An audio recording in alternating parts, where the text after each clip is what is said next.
এই মহিলা আপনারা চিনছেন নি?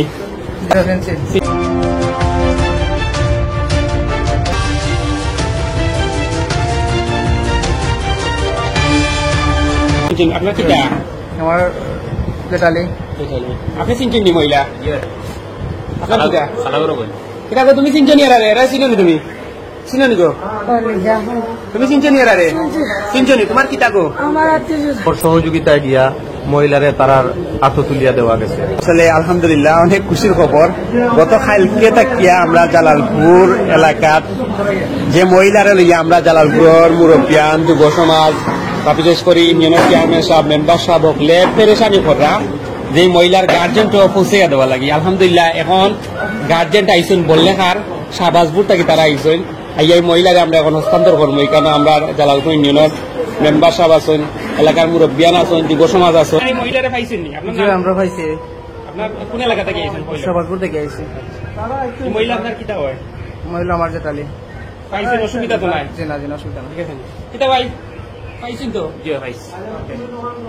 আলহামদুলিল্লাহ আসলে অনেক খুশি লাগে যে আমরা গত কালকে রাত 2টা থেকে দেখতে থাকি মহিলার লগে আমরা জালালপুর বড় পেরেশানিতে আসলাম। ইয়াং 30 থেকে 31 বছর বয়স হইব তার। তো যে বাজারও উদ্দেশ্যহীনভাবে ঘোরাফেরা করা যারে বাইরা মাররা, তখন আমরা একটা নিউজ করছি।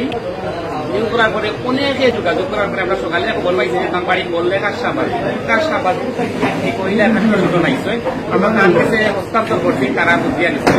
অনেক ভালো লাগে। যারা এবং যুবতী মহিলা জালালপুর আইসেন তার মানসিক বিপর্যয়ের দিকে আমরা যখন বুঝতাম পারছি যে তার মানসিক অবস্থা ভালো না, ডিপ্রেশনাল অবস্থা, তখনও আমরা এই যুব সমাজে ইউনিয়ন পরিষদের হাওলায় আনছেন। আমরা পরিষদের পক্ষ থেকে আমরা এখানে রাখছি তাদের হেফাজতে রাখিয়া আমরা অনেক চেষ্টায় এই জালালপুরের সর্বস্তরের মানুষের মোবাইলের মাধ্যমে, আমার সাদিম ভাইয়ের চ্যানেলের মাধ্যমে ওসির সাথে এবং বললেখার ওসির সাথে, ইউনিয়ন পরিষদের চেয়ারম্যান সদস্যগণের সাথে যোগাযোগের মাধ্যমে আজকে এই মহিলার আত্মীয় স্বজনকে আমরা পাইছি।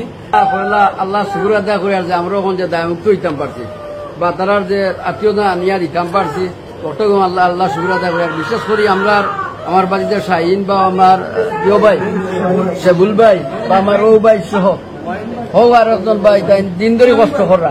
আমরা সব সময় দিতাম পারছি না, আইসি গেছি বা দেখছি থানা পর্যায়ে আমরা খবর করছি, কিন্তু আমরা আগাইতাম পারছি না। কষ্ট করা সাদিম ভাইয়ের সহযোগিতায় যে আজকে অত বড় একটা ঘটনার সমাধান হয়েছে, ওখানে ধন্যবাদ জানাইলাম গাঁওগ্রামের চ্যানেলে।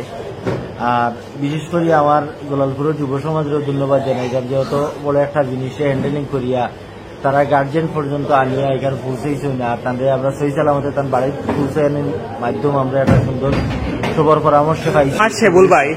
শেবুল ভাই এই মহিলারে জালালপুর ইউনিয়নে আনিয়া কতটুকু কষ্ট করছেন শেবুল ভাই আমরা ধন্যবাদ জানাইলাম। আচ্ছা শেবুল ভাই, আপনি অনেক পরিশ্রম করছেন, আজকে যেন এই মহিলা তার আত্মীয় স্বজনের কাছে গেছে, আপনার কেমন লাগে? আমার খুব ভালো লাগে, আনন্দ লাগে ভাই। সকাল থেকে টেনশনে এই বিচার নিয়ে মানে খুব অবস্থা কাহিল। আর খালি তো আমি নাই, সারা জালালপুর ইউনিয়নের মানুষ ও আমার লগর ভাই আরো বহুত সহকর্মী হল আছেন, সবে প্রচন্ড পরিমাণ কষ্ট করছেন, সাথে সাথে আপনিও। এই অত কষ্ট করার পরে যেন আমরা সফলতা ফিরিয়ে পাইছি, খুব ভালো লাগে। আলহামদুলিল্লাহ, ধন্যবাদ। আপনি তো কষ্ট করছেন, অনেক কষ্ট করছেন। সকাল 9টার সময় আমার বাইরে লইয়া ইউনিয়নের বাড়া আসলা, তাহলে লইয়া ইউনিয়নে হারাইয়া নম্বর ম্যানেজ করছি। আপনারা সুবিধা করার এই আলহামদুলিল্লাহ খুশি আছি।